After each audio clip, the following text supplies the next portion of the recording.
안녕하세요. 오늘은 목회학개론 3주차 첫 번째 수업이 진행이 됩니다.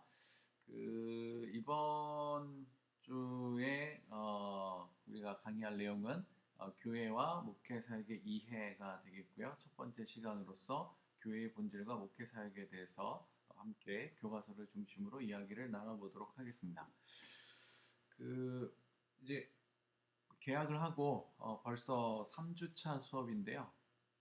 이렇게 계속 온라인으로 동영상으로 강의가 진행이 돼서 좀 아쉬움이 많이 있습니다. 자, 여러분들도 건강에 유의하시고 어쨌든 수업을 같이 진행하도록 하겠습니다. 자, 먼저 교과서에 나오는 이번 우리 강의 내용과 관련된 아주 중요한 한 문장을 같이 좀 살펴보도록 하겠습니다. 목회의 본질을 이해하기 위해서는 먼저 목회가 펼쳐지는 장인, 교회의 본질과 존재 목적에 대한 이해를 정립하는 것이 선행되어야 한다. 자, 오늘 우리가 이제 교회의 본질과 존재 목적에 대해서 이야기하게 되는데요.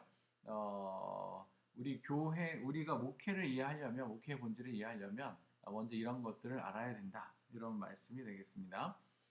자, 교회의 존재 목적이 무엇일까요? 교회의 존재 목적. 우리가 이제 성경에 보면 그냥 흔히 우리 뭐 이렇게 이야기하죠. 삼위일체 하나님의 영광을 위해서 교회가 존재한다. 이렇게 말하고 있습니다. 그럼 교회가 하는 일은 뭘까요? 교회가 하는 일. 하나님의 사랑과 은혜에 응답하여 예수 그리스도에 대한 믿음을 성장시키며 제자를 양육하여 하나님 나라를 확장함으로 하나님께 영광을 돌리는 것.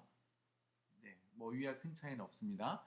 자, 각 교회는 자신들이 이해하고 있는 하나님께 영광을 돌리는 최선의 방향을 우선적인 교회의 사역으로 정하고 이를 실행한다.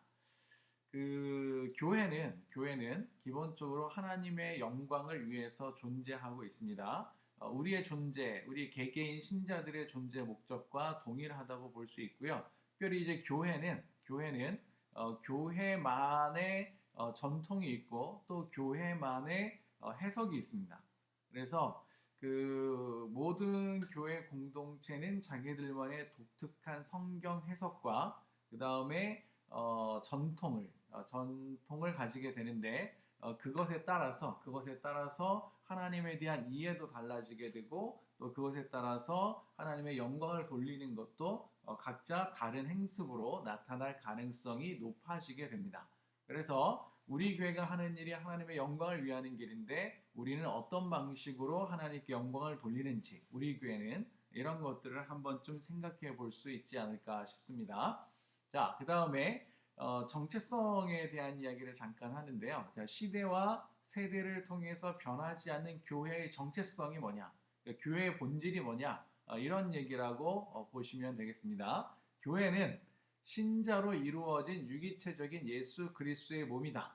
이것이 교회에 대한 변하지 않는 기본적인 정체성이다라고 볼 수 있겠고요. 정체성은 크게 동일성과 계속성으로 구성되어져 있다고 봅니다. 그래서 동일성은 시간이 지나면서 시대와 상황에 따라서 변하는 것을 동일성이라고 하고, 그다음에 계속성은 시대와 상황의 변함에도 불구하고 변하지 않는 것을 계속성이라고 이야기를 합니다. 그래서 신자로 이루어진 유기체적인 예수 그리스도의 몸은 계속성에 해당되는 것으로 볼 수 있고, 현상적인 우리가 보고 경험할 수 있는 교회는 동일성이라고 볼 수 있겠습니다. 목회라는 것은 신적 공동체인 유기체로서의 예수 그리스도의 몸을 세워 하나님의 뜻을 이 땅에서 성취하는 일이다 라고 정의할 수 있겠고요. 교회가 주축이 되어 세상에 있지만 세상에 속하지 않으면서 세상을 향하여 행하는 하나님을 사랑하고 사람을 사랑하는 모든 종류의 일이다 라고 정의할 수 있겠습니다. 자, 세상에 있습니다. 세상에 있어요. 그러나 세상에 속하지 않아요. 그러나 세상을 향하여 있는 것이 교회고, 또 이러한 것을 실천으로 행하는 것이 목회라고 볼 수 있겠습니다. 하비 콕스라는 사람이 교회를 하나님의 전위대로 정의한 바 있습니다. 그래서 하나님의 전위대로서 교회는 하늘에 소속되어 있지만 이 땅에 파견되어 있고 이 땅에 또 소속되어 있기도 하고, 그래서 하늘의 명을 받들어서 이 땅에서 역할을 해 나가는 것을 교회로 정의하고 있는데, 뭐 이런 측면에서 일치하는 목회에 대한 정의가 아닌가 싶습니다. 자, 교회의 목적은 무엇일까요? 교회는 도대체 어떤 이유로 존재하는 것일까요? 먼저 교회에 대한 정의를 보시면 부르심을 받은 사람들의 모임으로서 정의할 수 있습니다. 헬라어로 이제 에클레시아라고 교회를 표현하고 있습니다. 에클레시아라는 단어로 설명하고 있는데, 이것은 이제 부르심을 받은 사람들, 뭐 부르심을 받은 회중, 뭐 이런 식으로 이제 표현할 수 있겠고요. 그래서 이 교회라는 것은 하나님에 의해서 부르심을 받은 자들이 바로 교회고, 그 교회가 이제 하나님을 위해서, 하나님의 영광을 위해서 존재한다고 볼 수 있겠습니다. 또 유명한 학자인 스탠리 그랜츠는 교회를 정의하기를 특별한 백성, 즉 성령을 통해서 공동체로 형성되어 가고 있는 특정한 백성으로 교회를 정의하고 있습니다. 자, 그러면 성령을 통해서 공동체로 형성되어 간다 그랬고, 또 특별하다는 표현을 쓰고 있습니다. 과거에 뭐 지금도 그렇지만 유대인들은 자신들을 하나님의 선민으로 인식하고 있습니다. 뿐만 아니라 오늘날 교회는 하나님의 교회로, 우리는 하나님의 백성으로, 하나님의 사람으로 인식하고 있죠. 자, 그런 측면에서 볼 때 이 교회는 뭔가 특별한 의식을, 이스라엘 백성들이 가졌던 선민 의식과 같은 의식을 가지고 있는 것은 아닌가 싶습니다. 자, 이렇게 놓고 본다면 나는 특별하다고 생각하는 사람들은 세상 속에서 다른 사람들과 어울리기가 쉽지 않습니다. 그리고 나에게는 당연한 것들이 너무 많아지게 되고요. 그러다 보면 세상과 동떨어지게 되는데, 지금 스탠리 그랜치가 내리고 있는 이러한 정의요, 특별한 백성이라는 거, 특정한 백성이라는 거, 이런 표현들은 어쩌면 우리 교회가 세상 속에 존재하는데 세상 속에서 역할을 하는 게 아니라 역할을 할 수 없이 분리될 수 있는 그러한 교회로 인식되게 할 가능성도 있다는 것을 기억할 필요가 있습니다. 자, 보시면 베드로전서 2장 9절에서는 거룩한 제사장으로 그리스도인들을, 교회를 정의하고 있습니다. 자, 그렇다면 거룩이라는 말을 잘못 이해하게 되면 우리들이 교회가 마치 분리주의자들인 것처럼 이해할 수 있습니다. 자, 거룩이라는 말은 따로 떼어 놓여진다는 말입니다. 그래서 거룩한 것이죠. 그러나 이것은 단순하게 분리를 의미하는 게 아니라 같이 있어도 구분되는 상태를 우리가 거룩이라고 칭할 수 있습니다. 자, 예전에 그 보네퍼라는 신학자가 교회를 향해서 윤리학이라는 책을 통해서 한 이야기가 있습니다. 교회는 자기들끼리 모여서 거룩 떨지 말고 자기 손을 스스로 더럽히는 존재가 되어야 된다. 예수 믿는 사람들끼리 모여서 선민의식을 가지고 하나님의 백성이고 자기들은 거룩하고 깨끗하고 더러운 세상과 함께할 수 없고 이렇게 이야기하지 말고, 스스로 손을 더럽혀야만 하나님이 정말 사랑하시고 하나님이 자기 백성 삼기를 원하는 사람들을 교회로 이끌어갈 수 있다는 것이죠. 자, 그런 측면에서 우리를 거룩하다고 인식하는 것이 어떨까라는 생각이 듭니다. 자, 교회는 또 다르게 정의하기를 그리스도의 몸이라고 정의할 수 있습니다. 그리스도의 몸. 뭐 여러분들이 너무나도 잘 알고 있으니까요. 이따가 몸에 대해서 잠깐 이야기할 건데, 그리스도의 몸이라는 것은 결국 그리스도께서 머리 되신다는 거고요. 교회는 그 몸이고 우리는 그 안에 하나하나의 지체라고 볼 수 있겠습니다. 자, 그 다음에 교회를 가리켜서 성령의 전, 곳이라고 말할 수 있는데 그 성령이 거하시는 곳, 물론 이제 우리 몸 자체가 성령이 거하시는 공간이기도 하고요.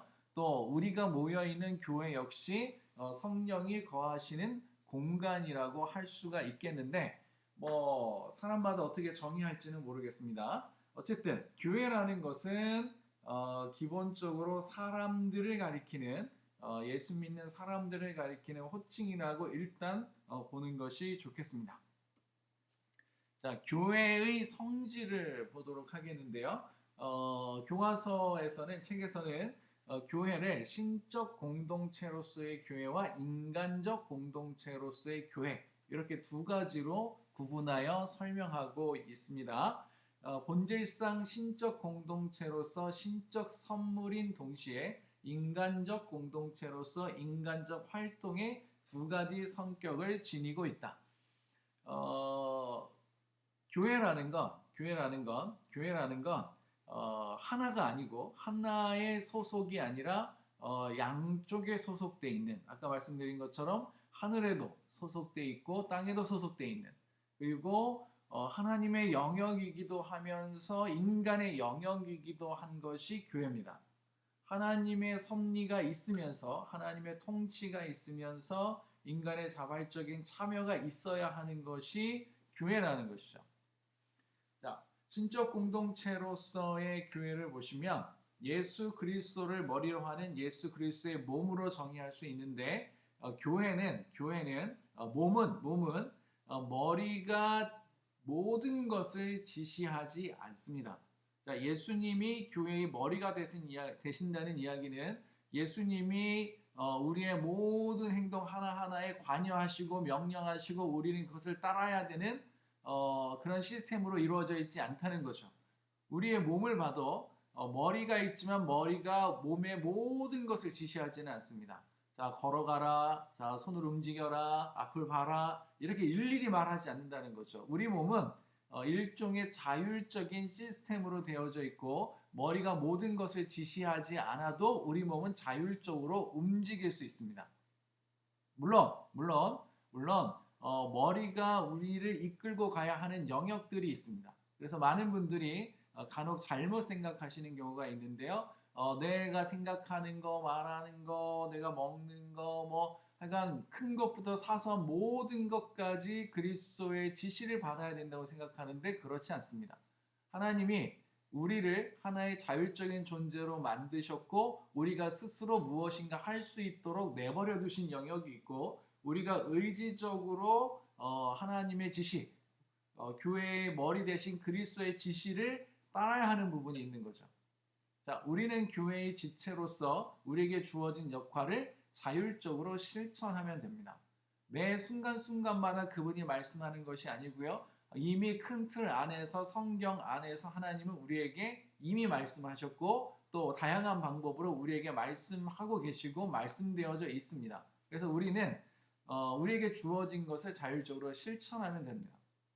자, 인간적 공동체로서의 교회를 보시면 이것은 그 지역교회를 가리킨다고 볼 수 있겠습니다. 신적 공동체로서의 교회는 우주적인 교회에 더 가깝고 인간적 공동체로서의 교회는 지역교회와 더 같은 개념으로 우리가 이해할 수 있겠고요.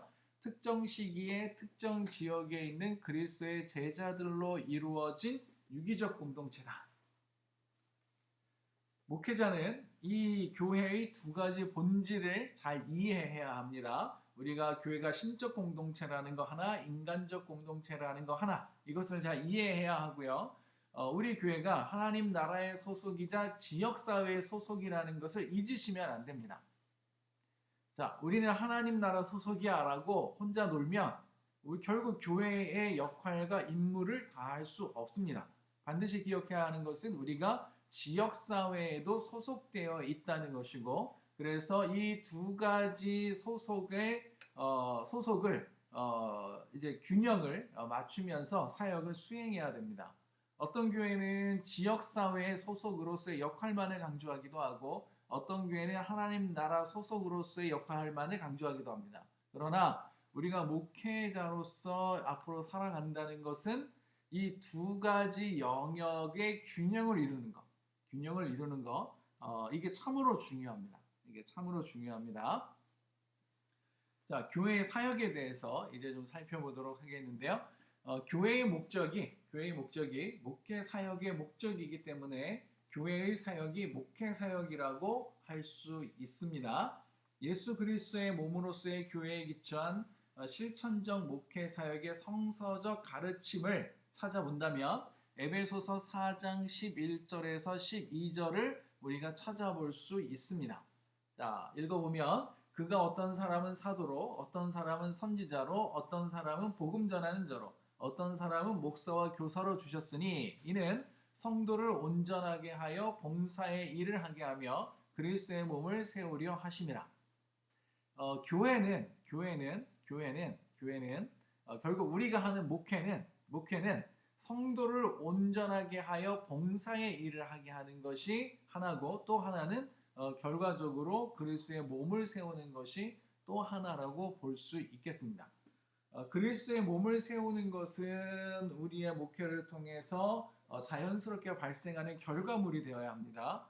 우리가 열심히 일을 했는데, 열심히 목회를 했는데 그리스도의 몸이 세워지지 않으면, 교회가 세워지지 않으면 그것은 잘못된 거라 이거죠.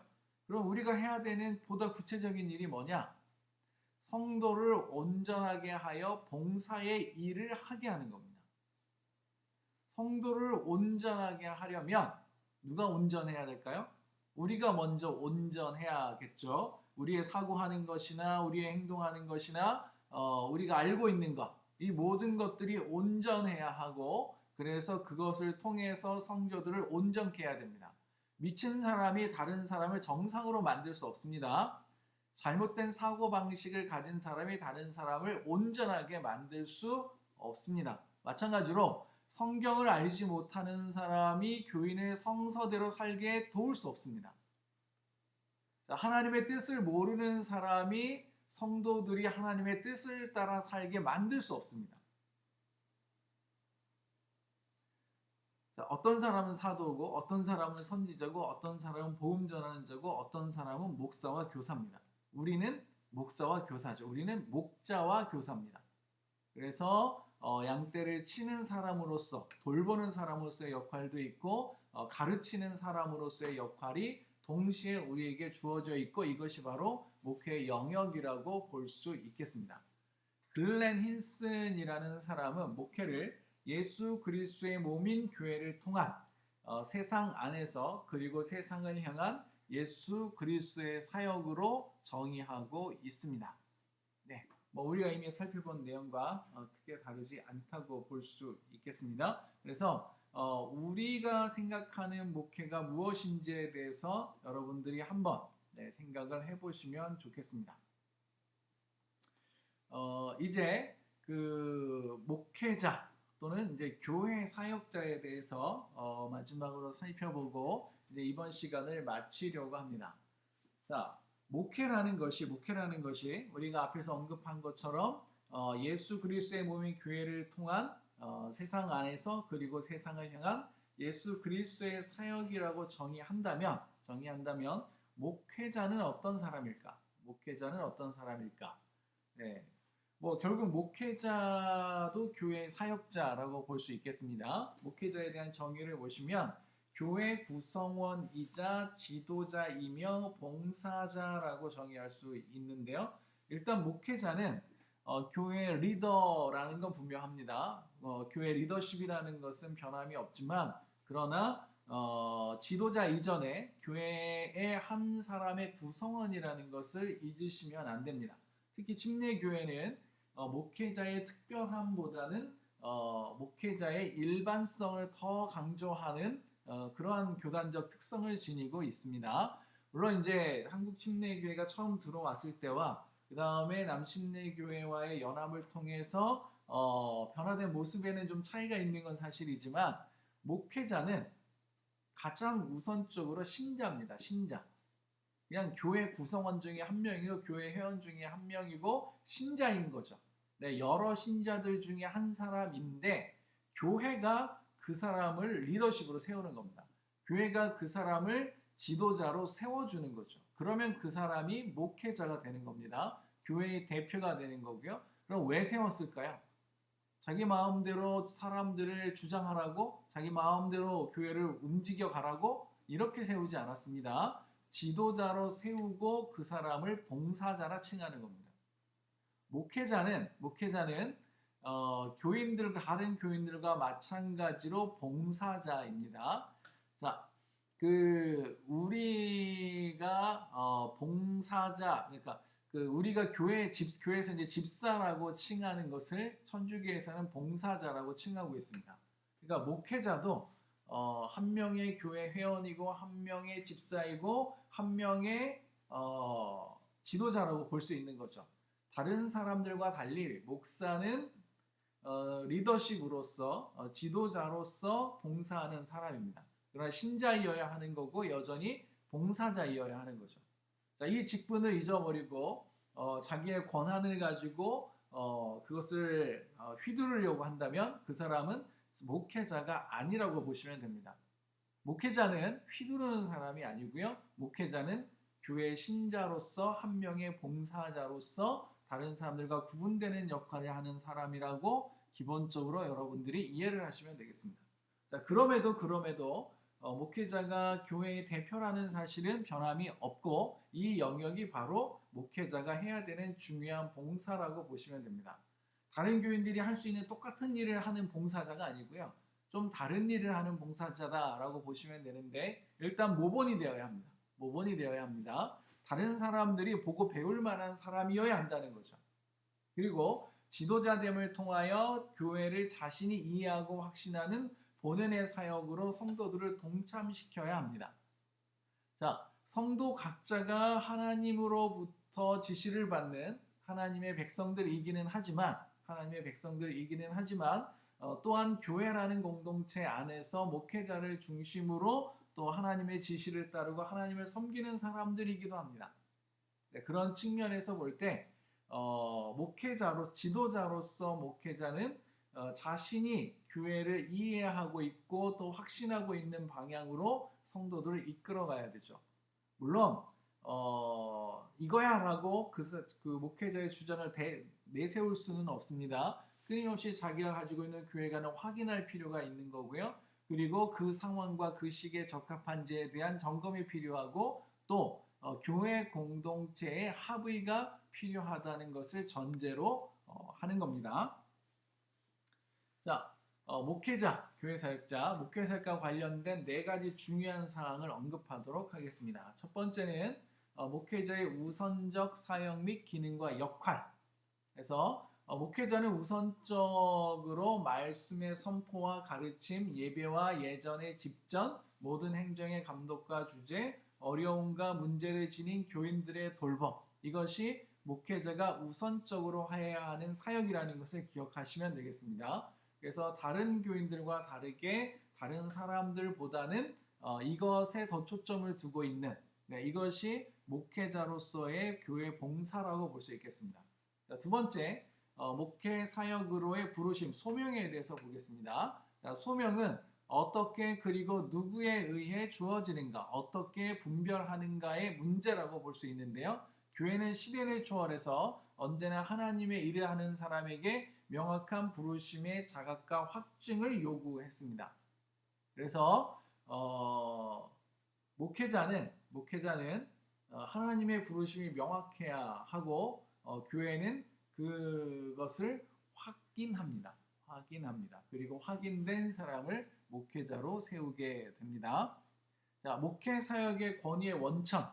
이것은 무슨 권위로 이런 일을 하려는가와 관련된 요소라고 볼 수 있겠고요. 목회자의 권위는 성서와 교회라고 볼 수 있습니다. 그래서 교회는 성서에 근거해서 목회자에게 안수를 주죠. 자, 이것은 교회 회중의 인정과 안수를 통해서 공적으로 뒷받침된다. 그래서 권위가 어디서 온 것이냐? 회중이 인정해야 목회자에게 권위가 있는 겁니다. 회중이 안수해야 목회자에게 권위가 있는 겁니다. 자, 오늘날에는 목사 안수가 목사들에 의해서 이루어집니다. 그러나 원래 안수라는 것은 교회 회중에 의해서 이루어지는 겁니다. 자, 이것을 일단 기억할 필요가 있겠고, 자, 그 다음에 마지막으로 목회 사역의 대상에 대해서 언급하도록 하겠습니다. 목회 사역의 대상은 하나님의 자녀와 세상이라고 볼 수 있습니다. 그래서 목회 사역의 대상은 목회자의 신앙적 배경과 훈련의 과정, 그리고 하나님의 소명에 대한 자각에 따라 달라질 수 있습니다. 자, 하나님의 자녀들인데 어떤 자녀들? 세상인데 어느 세상이냐 이거죠.